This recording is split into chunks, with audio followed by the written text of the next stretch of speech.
Remember the times you felt a little under the weather growing up and mom would give you a bowl of chicken soup that just warmed you up and made you feel better? Well, today we'll be making a plant-based version of this soup. So let's go ahead and get this started right now.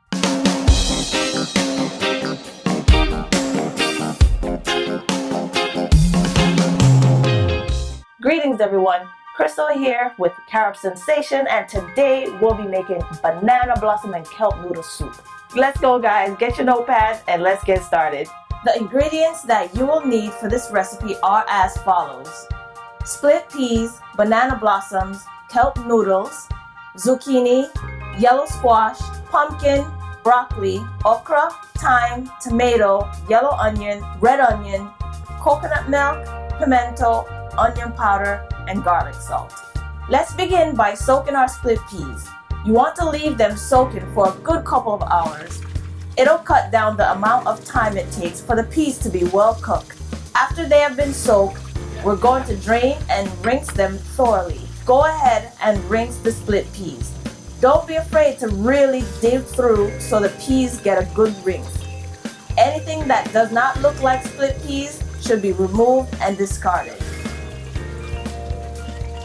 At this time, you can go ahead and fill a pot of water and set it to boil. I used a 5.5 quart pot and poured in about less than 2.5 liters of water and set the stove to high. While you wait for it to boil, you can start chopping up your pumpkin. Chop it into large cubes. I used about 10 to 12 chunks. This is one of the ingredients going in the soup first so that it really can boil out and help give the soup body. You can go ahead and drop them in now if your peas are cooked. Otherwise, put them off to the side. Finally, chop your onions and tomatoes. Whatever method you use to chop them is fine, as long as they're small pieces. We want the onion and tomato to cook out and dissolve in the soup to give us a nice flavor that's not too overwhelming. If you have any allergies or do not particularly like one or more of the ingredients in this recipe, feel free to substitute with whatever you like. Keep in mind that we're building the soup around the banana blossom, kelp noodle, dumpling, pumpkin, and okra. You can find kelp noodles at Whole Foods or any local health food store. If unavailable, then just click the link below in the description box to have it delivered to you. If you are using canned banana blossoms, drain and rinse them. After that, roughly chop them. Don't be perfect. As a matter of fact, some of them I purposely left bigger just to keep the chunks. At this point, the peas are cooked, so go ahead and drop in your pumpkin, onions, tomatoes, and banana blossoms.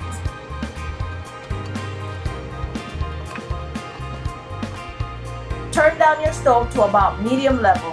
Cover and let cook while we prepare the other ingredients.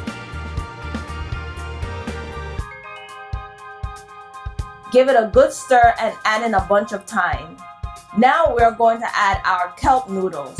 Remove from the bag, give a rinse and cut about 1/4 to 1/2 of it. Save the unused portion by putting it into a container with water, cover it, and set it in the fridge. Next, we will add our okra. Some people cut the top of the okra off like this and only use the rest. I use the okra tops when they're young. Feel free to do whatever you like. Slice them up, add these into the pot, and now let's chop our zucchini and squash.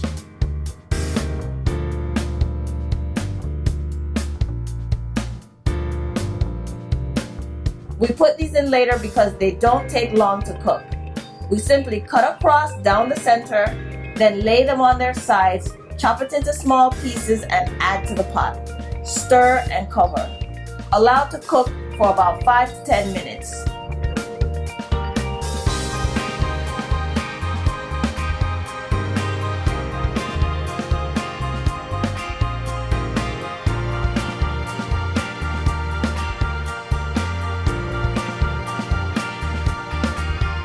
Now we are going to uncover and add our dried seasonings.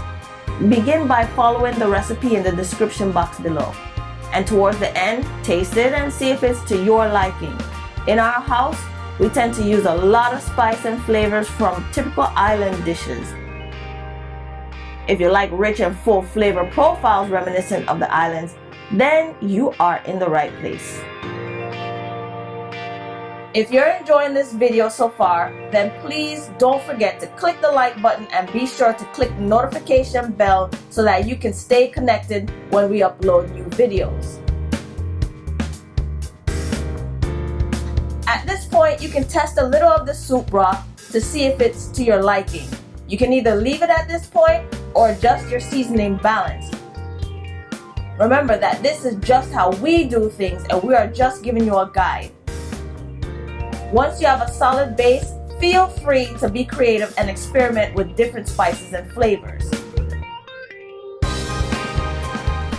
A lot of times I like to add in my Scotch bonnet pepper, maybe throw a little garlic, but this time is different. We're in the middle of a quarantine at this point anyways, and I don't have that on hand, so we're working with what we got. You can do the same.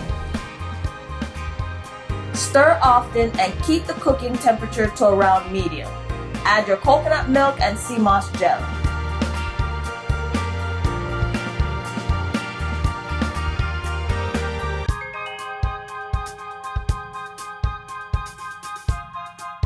Now that the flavor is on point, we will be adding some dumpling into the pot.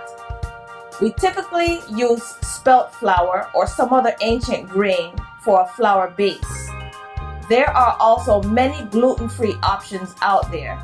The only one that I'm not too sure about in this recipe is a substitute consisting of coconut or almond flour. Look for a nice fine-grained flour or just use a flour like spelt. Just keep in mind that spelt flour is not gluten-free. Take your time and form the dough by adding water slowly to the flour and mix with a spoon or mixing utensil until your dough starts to form. Now you can continue forming the dough with your hand. I prefer it this way because it's just less messy on my hands. Once the dough is not sticking to your hands and holds together well, start forming the dumpling.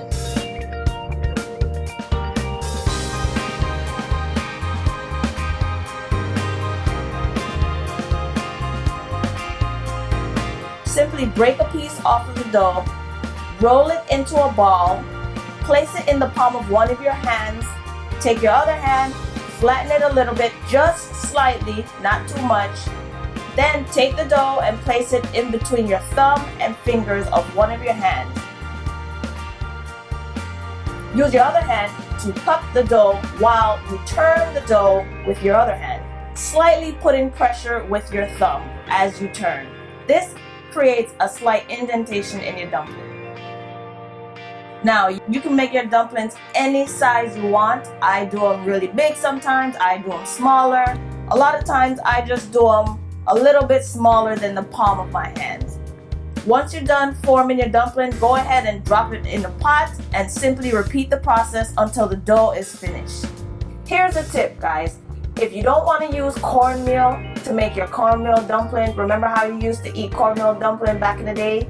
Or even now, some of you are probably still using cornmeal to make your dumpling, to make that hard dumpling like back in the day.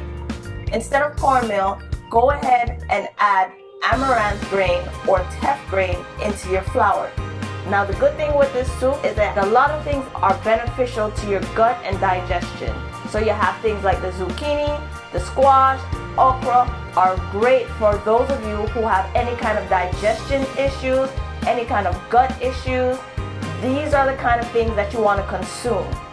Also guys, we have over 70 recipes in our cookbook, Plant-Based Family Recipes. Check it out on our website at caribsensation.com.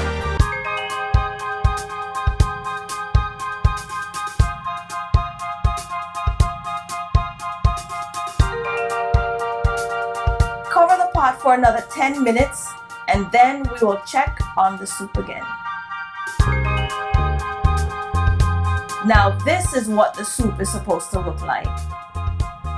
Anytime myself or any one of us in the house is feeling a little under the weather, rest assured we have a large pot of soup on the stove. I would love to know what you guys think below in the comment section. Don't forget to like, share, subscribe, hit that notification bell, and see you next time.